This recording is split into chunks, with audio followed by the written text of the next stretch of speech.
So we'll record. We're recording. Okay. Good afternoon. My name is Onika Williams, and I am chair of the National Bar Association Young Lawyers Division.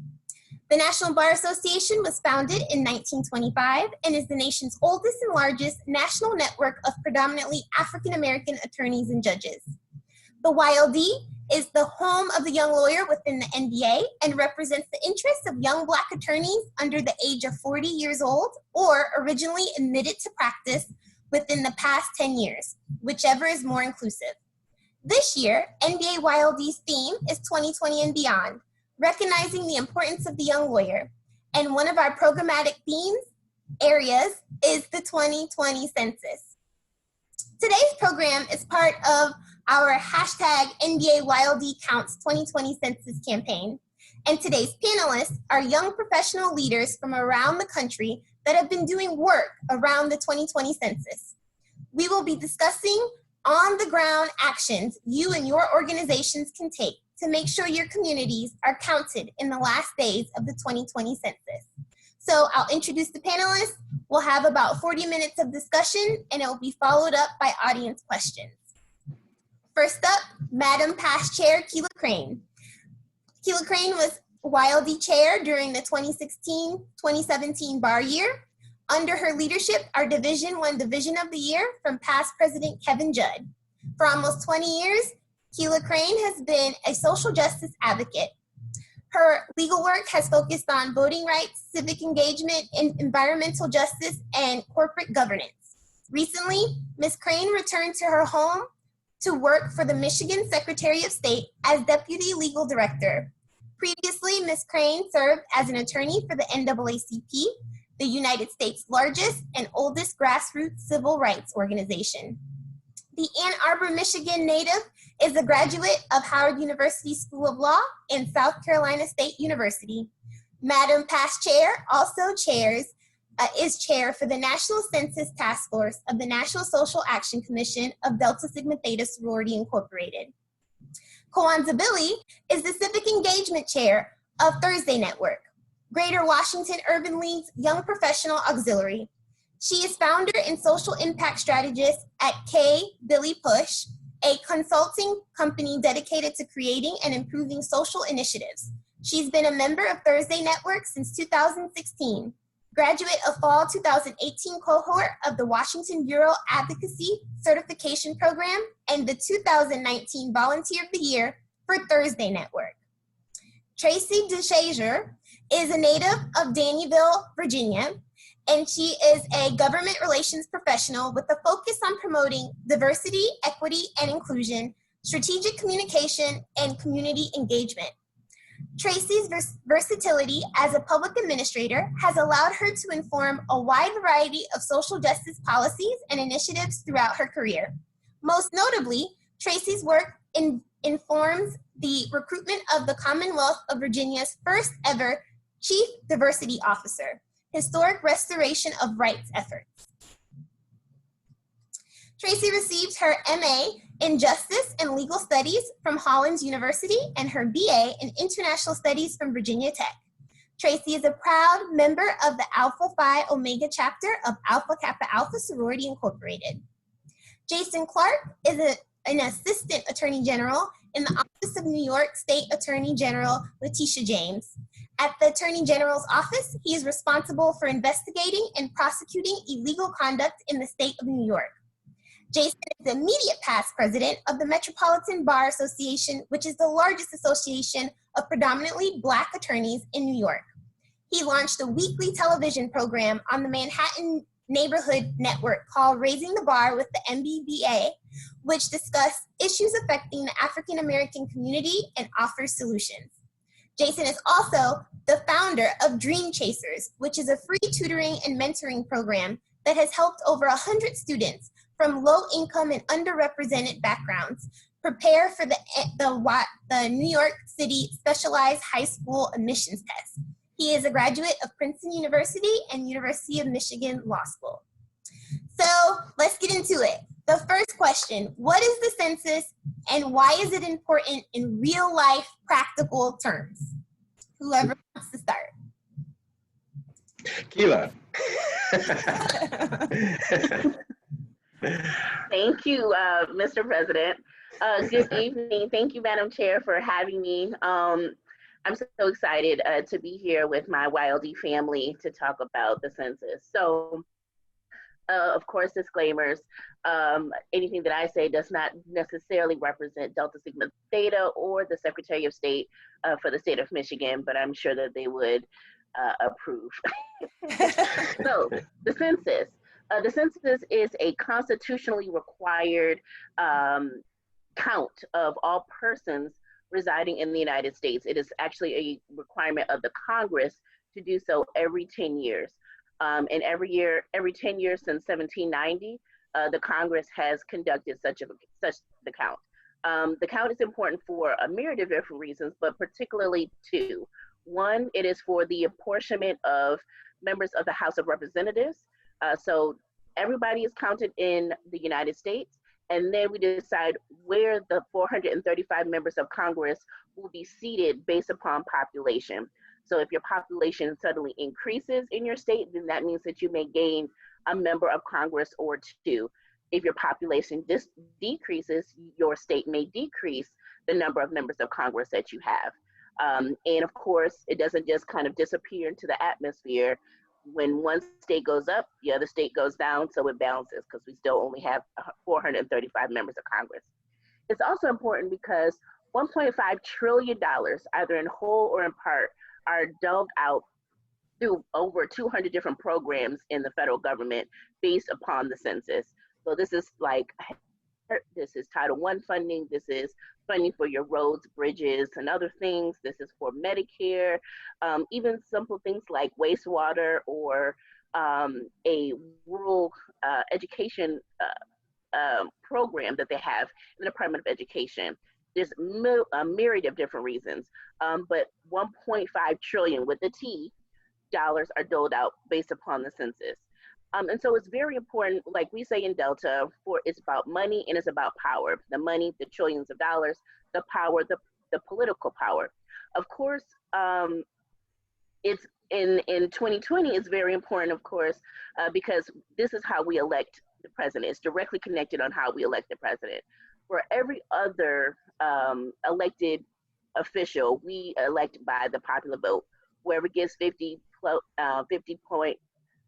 plus 1 votes, you win. So 50% plus 1, you are elected. That's not how we elect the president of the United States. It's based upon how many electoral college votes that you get.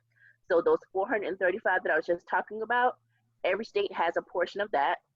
Then you add 2, because for the 2 senators. So how many members of Congress that you have, plus your 2 senators equals your electoral college strength. Then on election day, we decide who we want for president, and that state's electoral college points gets added to somebody's column. Whoever reaches 270, which is 50 plus 1 of 535, that's who is elected president of the United States. So that is how you have a system where somebody may win the electoral college math, but does not get the most popular votes. That happened in 2016, that happened in 2000, can still win the presidency. So for example, my home state here in Michigan has lost a member of Congress every year for the past 3 decades. Then you have other states like Texas and I believe California where have increased members of their Congress or maybe have stayed the same. That's how that balances out. And that's why it's so very important to make sure that every person is counted so that you have the right members of Congress so that you can ensure that your elected official is not over-representing members of this community. Lastly, for example, if the count says that there's only 100 people in the community, but in reality, there's 300 people in the community, that elected official is representing more people than what's on paper, which means that representative is stretched further than another representative who actually only has 100 people. So that's a lot of information, but that's the gist of why the census is so important. Thank you. Did anyone else want to add? Yeah, I'll actually jump in on that. And so I think that that was the perfect summation of it, right? So in Virginia, we've kind of been using this tagline, and I think it was really nailed already, but it's your representation, right? Which we've talked about, but it's your community funding, and then it's your civic duty, right? So that's kind of the three-pronged approach that we've been using for outreach, but really bringing it home. As we've continued to try to get the word out about the census, we're really connecting it to COVID right now. I think, and getting people to understand that, you know, many localities actually use census data to determine their budgets. We use it at a state level as well to help inform our budgets and the work that we do.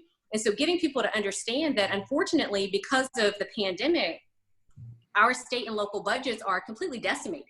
Right? In Virginia alone, we're finding ourselves around a 2.7 or so billion dollar shortfall. And that's billion with a B, right? That is not insignificant. And so getting people to understand that while we have this pandemic that we are still very much dealing with each and every day, it's very important to complete that census, because this is one of the ways in which we can take back some of that power, right? We can ensure that your localities know you're there.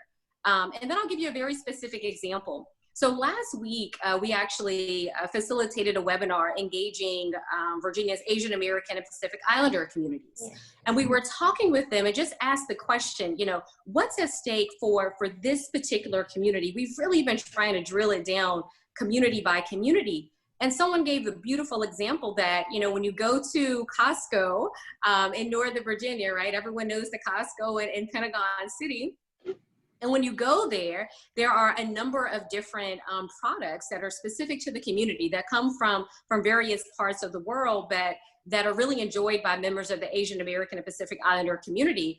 And that company, that business was informed and made the decisions as to what products to put on the shelves because of census data, right? And so that's a very specific example of getting you the resources, getting you the food, getting you the products and the items that you want in your community, because you've completed this census. And so again, I just think it's critically important, but that's a very real world example and something that we became aware of in some of our outreach. Yeah, and I guess just, I mean, obviously we've got a lot of terrific information that's already just been shared, but I mean, you know, when we're talking about the census, we're talking about, you know, again, you know, Khyla just mentioned like over $1.5 trillion that's up to grabs. And, you know, Traci was just talking about the amount of money that they're expecting to lose because of COVID. Here in New York, COVID has hit us particularly bad, you know, especially in the beginning. And as a result of that, we're actually expecting that we're looking at like a $9 billion tax on tax loss this year. So how are we going to be able to get those resources at a time where we need them just, you know, more than probably ever? I mean, we're talking about things such as foster care. We're talking about funds for Section 8 housing, for lunch programs, for SNAP and WIC benefits, or health centers, or highway planning and roads and transportation. You know, all of these things are predicated on how we're able to say, how we're able to prove how many people we have in our state. And just like Khyla was saying before, we lost, I'm pretty sure last year we lost 2 congressional seats. So it's not just about the financial resources, but it's also about the political resources out there. And when we don't have those resources anymore, you know, it makes it difficult. And I know, especially in New York, I mean, I think it was something like, I think 76%, is that what it was? There's, yes, the national average response rate, self-response rate was 76% nationally. But in New York, it's 62%. So we lost that funding, you know, we lost that representation. And that's not because there are less people here or deserving of those resources, or deserving of those tax dollars that are going into it. It's just because people, we just weren't properly counted. So that's why the census is important. Yeah, I don't know what to add. It has all been said. And when I'm on the streets just talking to regular everyday people, I just break it down, especially in Ward 7 to 8 where I live. We don't have a hospital east of Big River. When we look at the numbers, people didn't respond. So although people with their eyes can see there are people over here, people who build infrastructure, people who divide up the monies, didn't see a value in placing somewhere. There were no numbers to back up needing another hospital or medical facility, or even bringing new economies over here, because historically we are at a response rate about 25%. So when I'm talking to everyday people in everyday terms, I'm pointing out the things, the gaps in our communities that are missing, and correlating those to either grants, programs, or resources, or even governance that may have made that be different. So everything has been said, but really when I'm doing outreach, I'm talking about, like, look at this store. What we needed a grocery store, you know, but this was the response rate in this area. So the grocery store was actually put in Ward 6, you know, where the response rate was 76%. So things like that, but I agree with what everyone said so far. So as you all mentioned, from getting grocery stores to roads to schools to power and voting for the president, the census is important. So when is the deadline? So it originally was August 14th. Sometime in about April, it was extended to October 31st. A few weeks ago, they said, psych, it's going to be September 30th. And now there's been a lawsuit filed. When will the count stop? Does anybody know? Well, I mean, I think you, at least from what I know, you know, you kind of answered the question, and at least from my understanding, as of right now, it's September 30th.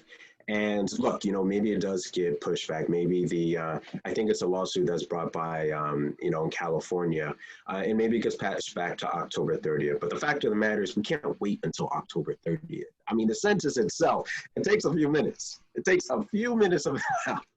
So we should all be able to figure out some time to be able to get that done now. When we say September 30th, that's what, 16 days and 5 hours and 6 minutes. So that may sound like a lot of time, but it really isn't. So it may change, but let's see if we can get it done before then. Yeah, the Urban League also filed suit to extend, and not only to extend, but to provide additional resources to make sure that the count happens. It was strategic. People know how important it is when people understand their value and decide to be counted, decide to vote. That's another conversation for another day. But September 30th is the deadline, and we're pushing people out to do all types of things to make sure we hit that mark, to make sure our communities are counted. Mm-hmm. Yeah, and I would just quickly add, especially as communities of color, I mean, we've seen this playbook before. When people say it's this date, then it's a later date, and then it's another date. You know, we want to make sure that we should be reacting as if today is the date, you know, like at midnight today. So go out there and make sure you fill it out. Make sure you reach out to your friends and tell them to fill it out. Make sure them just fill it out now. And it'll even just show them how easy it is. I mean, it doesn't take that much time. You don't need a lot of research. So, you know, we just don't want to get fooled or tricked the way, you know, it's been happened before, which has always been a way that folks have tried to undercut our political, financial power in the past. Traci, did you want to add anything? Sure, I'll just jump in behind Jason, and don't leave your friends and family behind, right? I think that's important. And that's another kind of tagline we've been using is, you know, be counted, don't be left out. And I think that's important. But one of the other strategies that we've been leveraging is having people call your friends and family, right? Stay on the phone with them. Tell them that everyone has multiple devices at this point in their homes, right? We can talk about internet connectivity and challenges there, but we do know that there are typically multiple devices in most homes, right? And so call them and then tell them to pull out that iPad, pull out that laptop, and actually walk them through going on the website and completing the census. You know, share with them that it's only one form per household. And I love, you know, the fact that Jason just shared it only takes a few minutes. I mean, literally less than 5 minutes to complete it for something that, you know, has a lasting impact for 10 years. And then also remind them of just that point that this is your community. These are your community resources for the next decade, right? That is another reason to really take it seriously. I love the examples that were provided that the data is directly correlated to programs like Section 8 housing and the school breakfast program, the National School Lunch Program, and getting people to understand that not for 1 year, not for 2 years, but that full 10. And I always tell people, your 2-year-old is going to be 12, right? Or your 8-year-old is going to be 18 and preparing to enter college. And so think about what that means for the resources in the community that they're currently being educated in and the community that they will be educated in if they decide to pursue a 4-year degree or even further. And so I think what Kawanza said, those direct correlations to listen, this money and this data matters because of this in your life, right? And making that direct connection. So you all have spoken about, like Kawanza being in Ward 7 and 8, they have low response rates and have historically. Many of you are either currently or surrounded by communities that are considered hard to count. So can you explain what hard to count is and what have your organizations done that's different in these communities? Traci, you mentioned internet connectivity, or internet access. That's not always something people have. So what's hard to count and how do you reach hard to count communities? Absolutely. So I'll jump in and then I'll certainly pass it along. And so hard to count communities are communities, I would say, that are historically underrepresented, right? I mean, that's a pretty broad term. But for us in Virginia, it has been communities of color, right? And so Black and brown people. And it's also been young children. In fact, children ages 0 to 4 or 5 are actually the hardest to count and often undercounted or not counted at all. Because for some reason that connection just isn't there. So we always tell people that if your child is born this year, if your child was alive on or before April 1st, then they should be counted in the 2020 census. Now, we've used very specific strategies to target communities. Number one, we've leveraged social media, right? We recognize the communities that use social media. We also recognize that social media has evolved significantly, I would say, probably since the 2016 election, and really how it's being used to get information out, especially information around kind of government resources. So we've leveraged social media, but we've also targeted our outreach to specific media outlets as well, and we've provided a lot of in-language resources. So targeting Black and African American radio, we contracted with Urban One or Radio One. We've contracted with a number of Hispanic and Latino media outlets, as well as Asian American and Pacific Islander. And then we've also taken it to the faith community. One of our greatest sources for engagement has been with the Vietnamese community and really focusing on temples. And we've found a significant amount of success there. And then lastly, we've leveraged trusted messengers. I can talk to my community because I've done the work in my community, but me sending a message or sharing a message with a community that I'm not a part of, it's not going to resonate in the same way. So instead of us trying to talk from, the governor's office or the secretary's office, we've instead called on members of the community to really help us get the word out there. And so that's something that's worked out very well for us so far. Similar to Traci, in Ward 7 and 8 of Washington, D.C., actually in Wards 1, 5, 7, and 8 in D.C., we have hard to reach, hard to count, or some folks who are just scared to be counted. So within our community, for several reasons, the census has been used to weaponize some folks. There was to weaponize against communities, especially communities of color. And as we saw at the beginning, the whole question about status, citizenship status, did make the work a little harder. And reporting that was not a question that was going to be on the census, that took a little bit of work to really get communities to understand that wasn't a question that was going to be asked. So very similarly, hard to count are people who are historically disenfranchised or who don't necessarily see the resources or the benefits of being counted, and who have been locked out of the count with misinformation, like the date is this date, the date is that date, this is what the information is being used for. So our first strategy to reach our hard to count folks were to work on a campaign that would debunk myths, really highlight the power of being counted, and then what that means for you as an individual as well as your community. So the Urban League, Greater Washington Urban League did an ambassador training program where we partnered with local organizations, local sororities, really to get that history and around the census and its importance, then had them go to their community members to have similar conversations. We also partnered with grassroots organizations and grass top organizations to continue to get the message out through our ambassador program. We've been partnering with colleges and universities, doing campaigns from texting all the way to canvassing safely with masks on. So we've found a few different ways to work it, and also really being willing to not need credit for things and just partner with folks who are doing the work and doing the work well. I think in this space and time, we don't have time or for ego. The bottom line is if we're really for our community, we're going to make sure that our people are counted. So from everything from text banking to having college students call home and remind folks to doing partnering with our young professionals with the Greater Washington Urban League, and really having transplants and people who have roommates and shared quarters understand the importance of still being counted even if you're not back home, and then also reaching back home. So we've just, again, between social media, providing technology for people to count themselves, and then more recently partnering with Onika like every other week with new ideas on how to get the count out. It's been an interesting journey learning and growing with our community and really debunking some of these myths.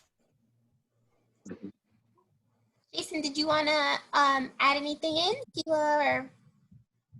Oh, I always want to add something in, but it's always, but I've learned in my old age that try to cut it down a little bit. But since you asked, so I live in Southeast Queens, and here in Queens the self-report rate is around 56%, and that's lower than the national average, which is at 65.5% right now.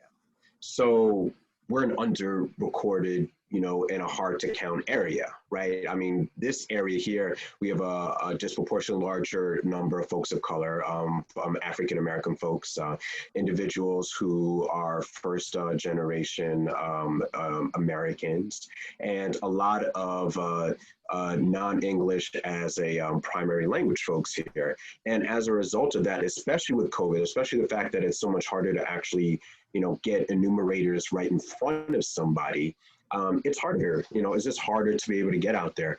One of the things we have been trying to do, very similar, I think, to what Kawanza was saying, is just making sure we're thinking of creative and innovative and trying to put some fun into it, right? So, we work together, for example, with this SDQ coalition that was started by Melvin Miller with the Association of Avenue, which is Association of Better New Yorkers, as well as Tawana Ham, who was with the Jamaica YMCA at that time, and just figure out ways to be able to put together, packaging, where there'll be certain days where everyone's just going to blast out something on social media with the same type of message, and just try to see if we can get momentum out there, or figure out days, where everyone is going to call that day, or just, try to partner with everyone. Like, the thing that I feel like is that all the groups that I think most of us are a part, I mean, you've heard of the census. I imagine most people who are listening to this probably have heard of the census. The trick and the challenge is trying to get those folks who are not part of this conversation that's already out there. And look, I think that a lot of folks who have been doing the work, have been doing an excellent job, because, again, I know I'm hearing about it a lot. I'm sure a lot of people are too. But it's really about trying to meet those, quote unquote, hard to count groups. And, that's still a challenge. But, especially in these COVID times, we're just trying to make sure that we're using technology the best way to make sure that people know about it, know how little time it takes to complete, and knows why it's important and knows that this information isn't going into some database that's going to harm them at some time. Those are really the areas that we've been trying to focus on. Yeah, and just really quickly, I agree with everything that everyone has said, but kind of piggybacking off the last statement that Jason said about COVID. COVID really has rocked how we had to think about the census. I mean, we have been planning with Delta for, I don't know, a year and a half around COVID, or excuse me, around the census, and then COVID hit in March, and we have to like retool our thinking completely about it. And so what we are finding now, of course, is that places that have been hit very hard with COVID, like New York City and the various counties that make up New York City and the 5 boroughs, here in the city of Detroit and around the city of Detroit, are lower, responding lower than they may have regularly in a normal year because of COVID. So whether people just don't have time to think about the census, or people maybe have shifted, or people are now working more in the hospital or their jobs because of COVID, that has had a huge impact upon people completing the census. Also, if you remember, students had to run out of town once COVID hit, and colleges and universities decided to tell their students to leave. That has a really big impact upon communities where there are colleges and universities, like my hometown of Ann Arbor, where Jason went to law school. Go Blue! University of Michigan is a major university in my state, and you can see very clearly that the census tracts where students live off campus at the University of Michigan are very, very underreported, same as Eastern Michigan, which is in our neighboring city of Ypsilanti. Very, very underreported in those census tracts where normally those kids will live, those students will live off campus. And so we're layering upon hard to count or issues that have the potential to suppress the turnout. But the good news is that many of our communities have very innovative in how they're trying to reach out. So there are alumni chapters of Delta Sigma Theta who have been doing drive up advocacy. So they're partnering with other community groups, like a health community group or a safety community group, and other D9 organizations. So you can come up and you can learn about registering to vote. You can complete your census. You can also get a COVID test and some other health information all at the same time. There's other alumni chapters who have done cute videos. Of course, when the Dope Rush Challenge, everybody was trying to do a Dope Rush Challenge video.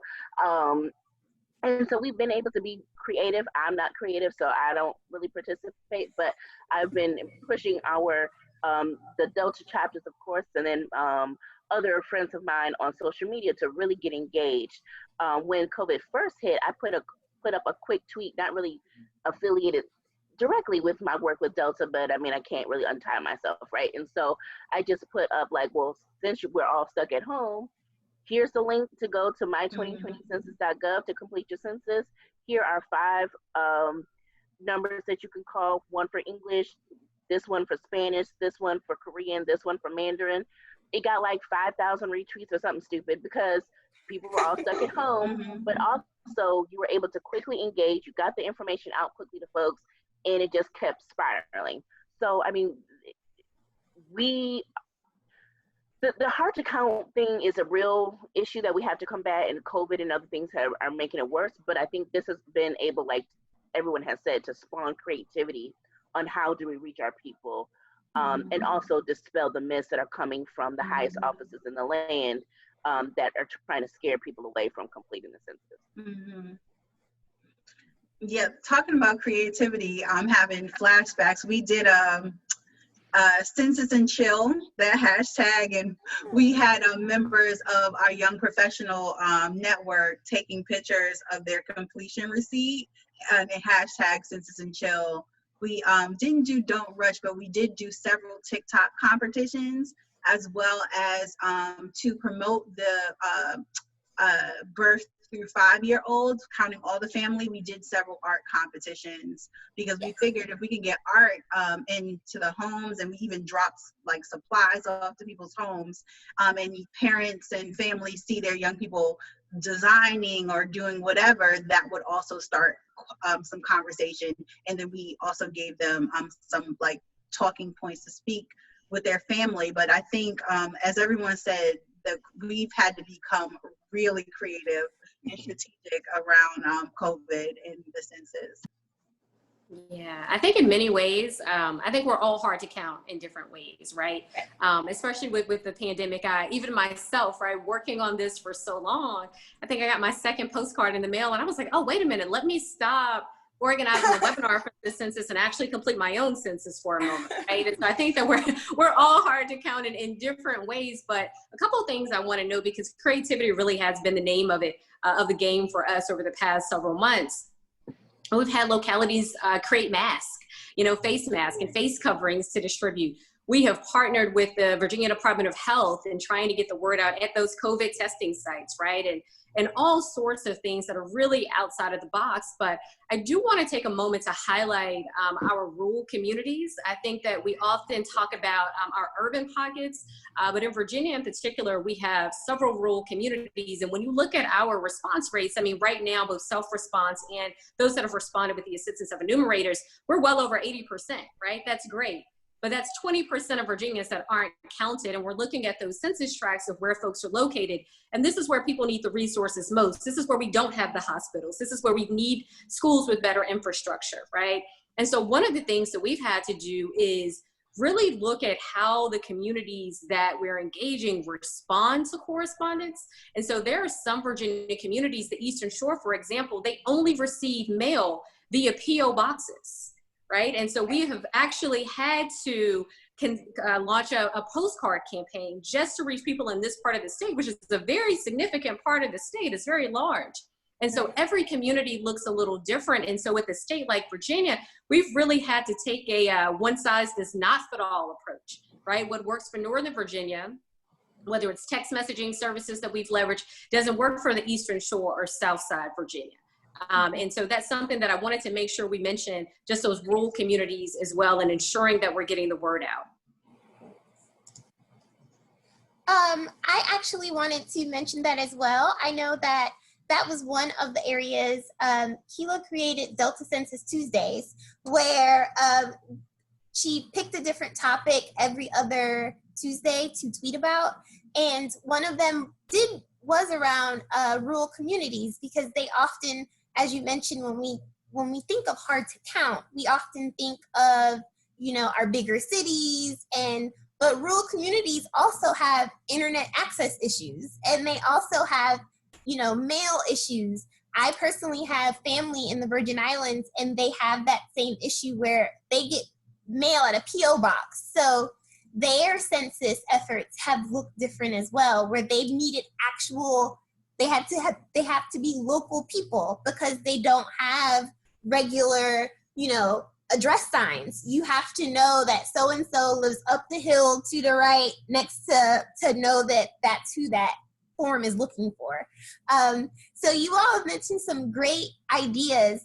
We have 2 weeks left, basically, that we know of to fill out the census. Of the different campaigns, social media campaigns, the now socially distanced, in-person activities that you've seen, what do you know of that's coming up?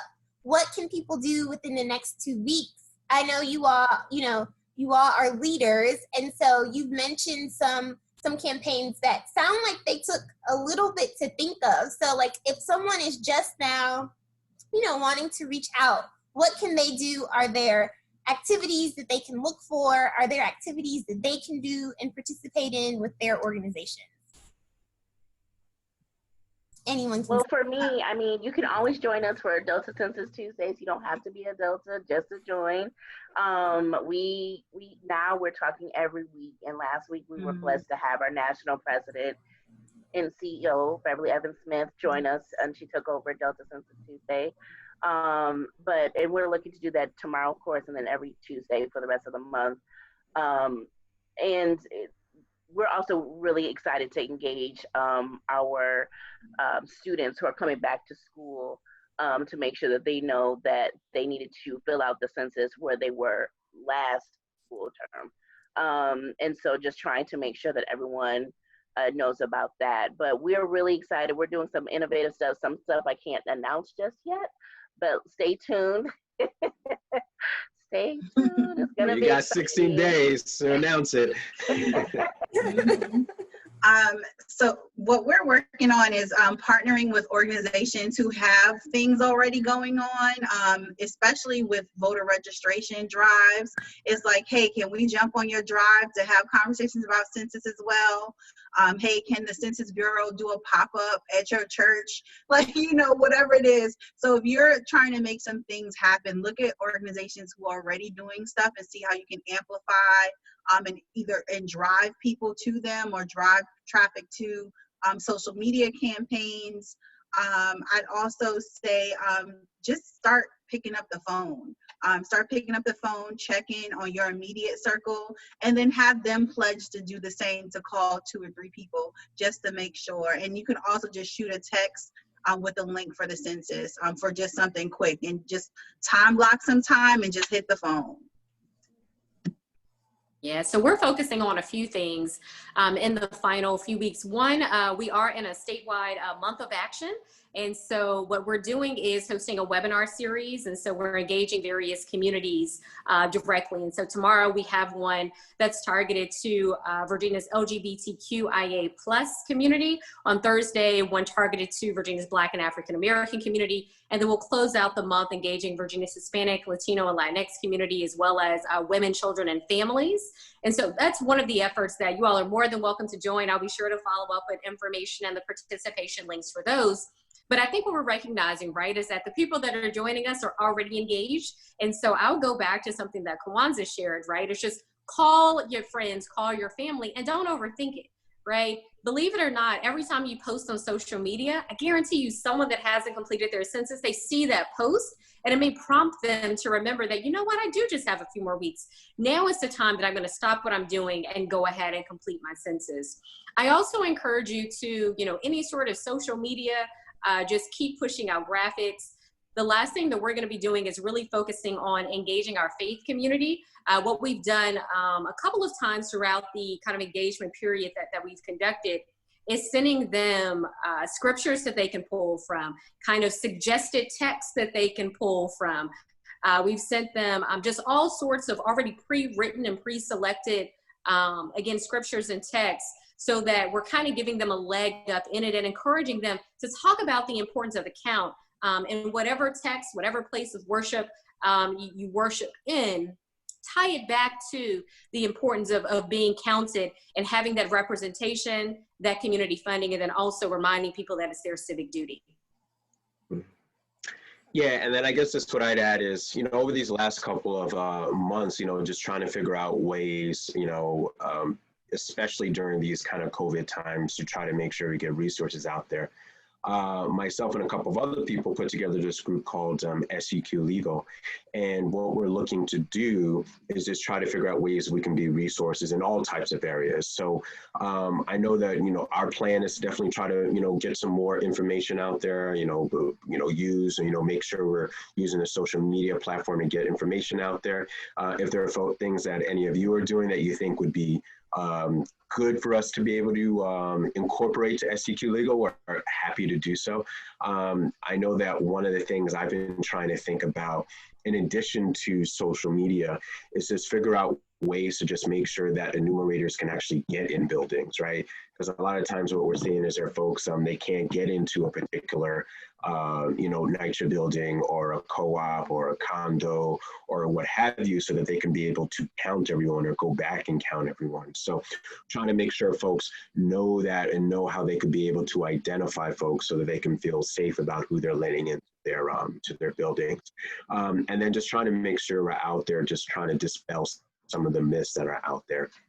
Making sure people don't know that there isn't a citizenship question, that it doesn't only count U.S. citizens, making sure people know that the Census Bureau does not keep your individually identifiable data, it keeps it confidential forever, that you aren't asked any questions about your income or your political affiliation, your religion or what have you, just so people can feel safe, being able to make sure they do this. So just try to make sure that all the right information is out there, and just, again, just trying to blast it and just kind of see the way we can be able to use social media and the internet to those who it can reach, as a, as a tool, as a positive tool.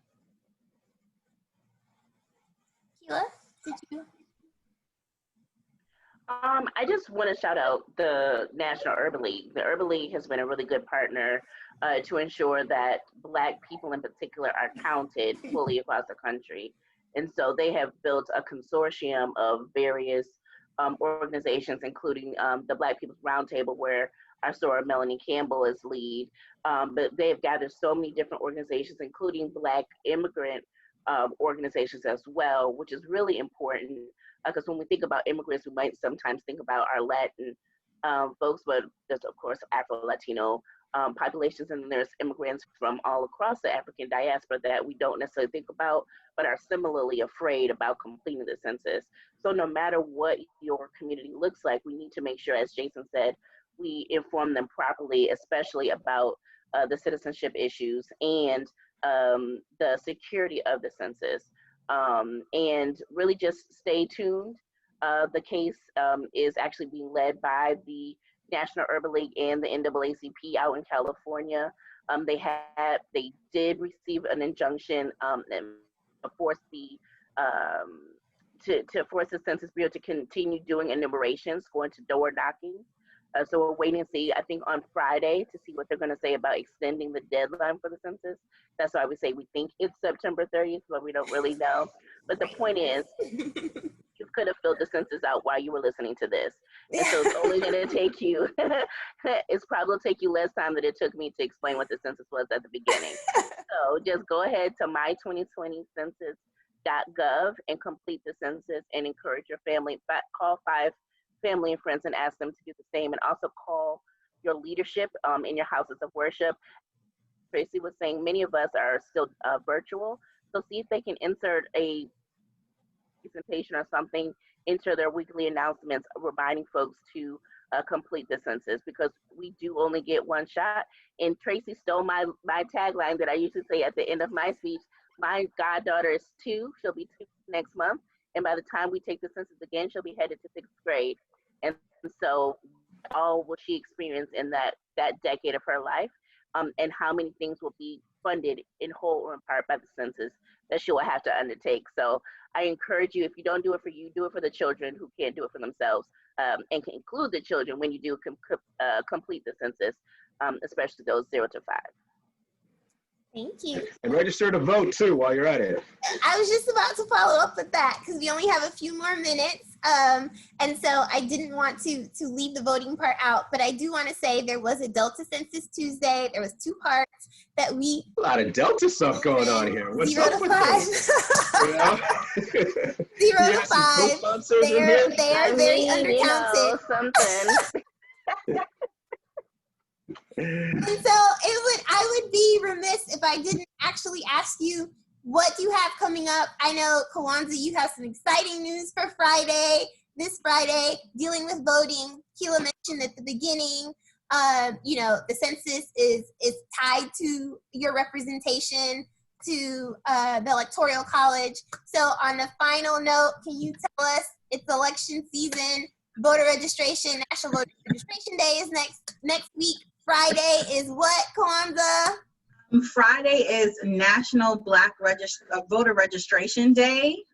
So the National Urban League, our Reclaim Your Vote campaign, will be doing a few exciting things, some teach outs, some virtual calls with faith-based and grassroots organizations, some shout outs from some influencers, just really looking to gear people up to vote. And then Saturday is HBCU Voters Day.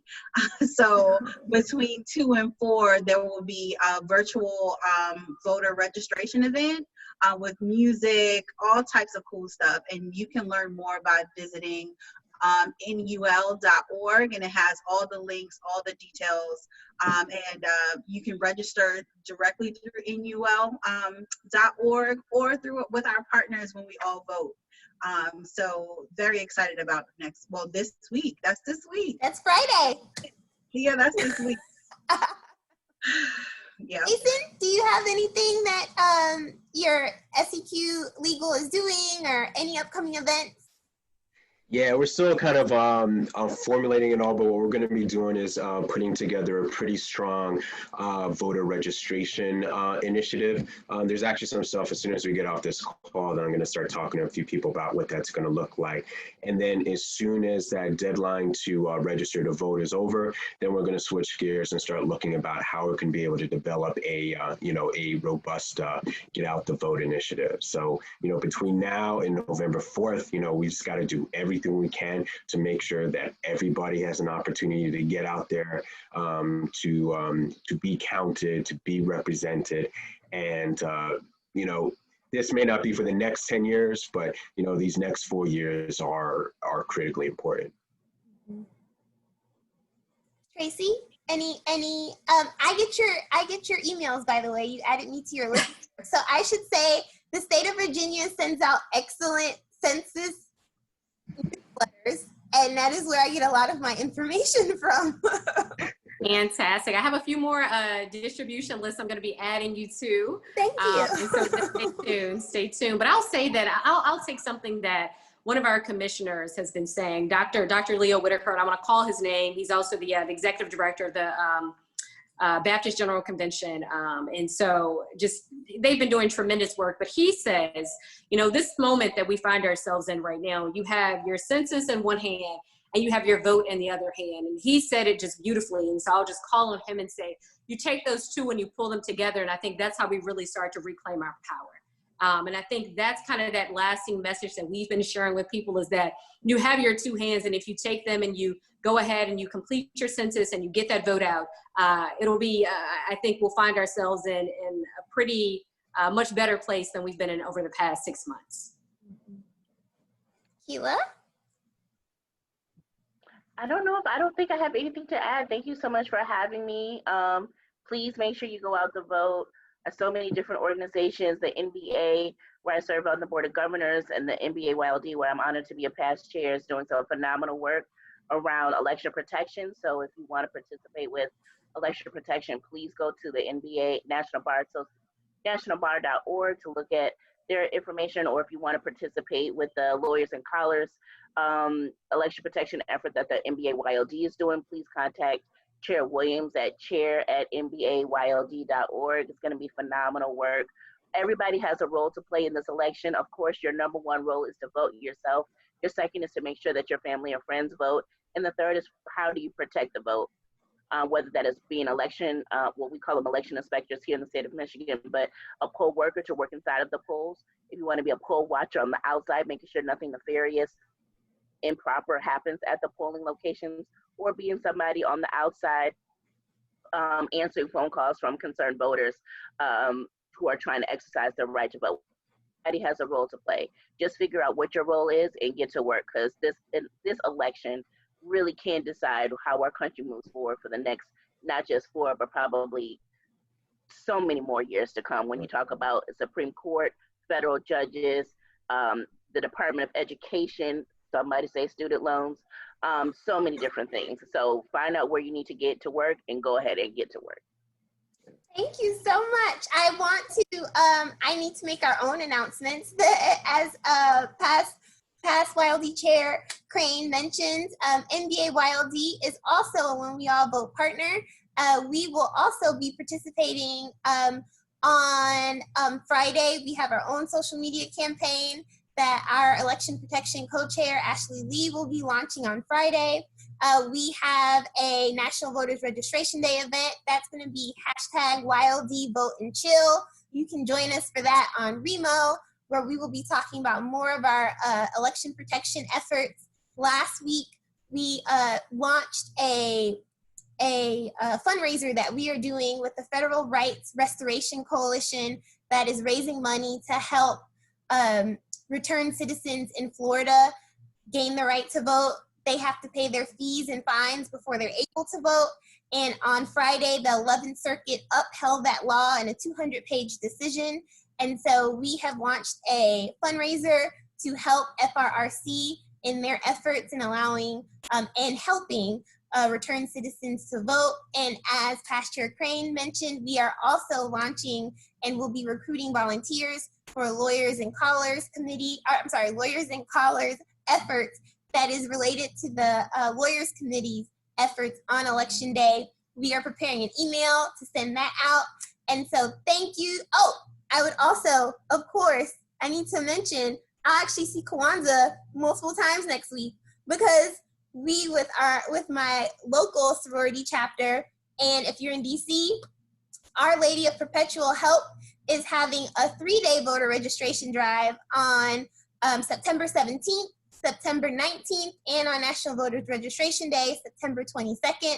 So Kawanza's example was a real life one. We were registering people to vote. I reached out to her, and now the U.S. Census Bureau will also be there. We will have protective gear for everyone. And so hopefully, if you're in DC, need to register to vote or fill out the census, come join us. We'll be having a good time. Thank you, Kawanza, Jason, Traci, Khyla. I really appreciate it. And everyone, go register to vote and fill out the census. Yeah. And thank you, Anika. Thank you, Anika. Thank you, everyone. Have a great night. Thank you. Thanks.